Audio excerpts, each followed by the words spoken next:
Ховд аймгийн засаг даргын тамгын газраас санаачлан аймгийн хөдөлмөр халамжийн үйлчилгээний газар стартап Монгол төрийн бас байгууллагатай хамтран ховдын бизнес 7 хоног арга хэмжээг 5 дугаар сарын 19-ээс 23-ны өдрүүдэд зохион байгуулан ажиллаж байна. Ховдын бизнес 7 хоног арга хэмжээ нь орон нутгийн баялаг бүтээгчид, жижиг дунд үйлдвэрлэл гарааны бизнесүүд, залуу энтерпренерүүд болон бодлого тодорхойлогчдын хамтын ажиллагааг бэхжүүлэх, бизнес эрхлэх орчныг сайжруулах, шин санаа, дэвшилтэд шийдлийг сум орон нутагт нутагшуулах зорилготойгоор зохион байгуулж байгаагаараа онцлог юм а. Арга хэмжээний төлөвлөгөө ёсоор энэ өдөр аймгийн засаг даргын тамгын газрын иргэний танхимд баялаг бүтээгч ховд 2025 бизнес эрхлэгчдэд тулгамдж буй асуудлууд сэдэвтэх хилцүүлэг боллоо.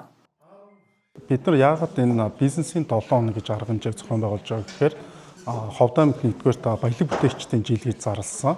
За хоёрдугаар гэх юм бол аливаа жижиг бизнесүүд тогтвортой урт хугацаанд явахын тулд бизнесийн таатай орчин бүрэлдэх нь хамгийн чухал байдаг.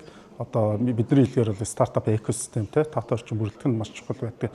Тэгэхээр энэ бүрэлдүүлэхэд зөвхөн одоо дангаас стартапуудын одоо чармаалт биш, энэ одоо бүс нутагт байгаа одоо стейкхолдер, бусад томоохон аж ахуйн нэгжүүд, худалдаа авагч нартай энэ бүхэн маань юм цогц нэгдмэл байж иж энд маань одоо юм таатай орчин бүрдэж эхэлж байгаа. Тэгээд бизнесийн 7 хоногийн арга хэмжээний үндсэн одоо зорилго бол ерөөсөө л энэ ховд аймгийн баялаг бүтээгчдийг нэгтгэх, ховд аймгийн баялаг бүтээгчдийг дараагийн шатанд гаргах эхлэл болж байгаа гэж бол итгэж байна. Ер нь бол зүгээр яг залуучуудын гарааны бизнес дэмжих хөтөлбөрийг 34 хүртэлх нас заачаад байгаа. За энэ маань болохоор яг хөдөлмөр эрхлэлтийг дэмжих сангийн нөгөө залуучуудад зориулсан хөтөлбөрүүдийн нэг байгаа.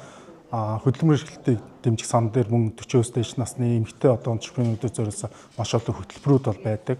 Гэхдээ бидний зорилго юу байгаад байгаа гэхээр зөвхөн хөтөлбөр биш, нийт одоо аймаг нь одоо нэг том экосистем болоод эндээс бусад өөр одоо дэмжлэгүүдээр энэ баялаг бүтээгч нарыг дэмжиж явцдаг байгаасаа гэж маш ихээр хүсэж байгаа.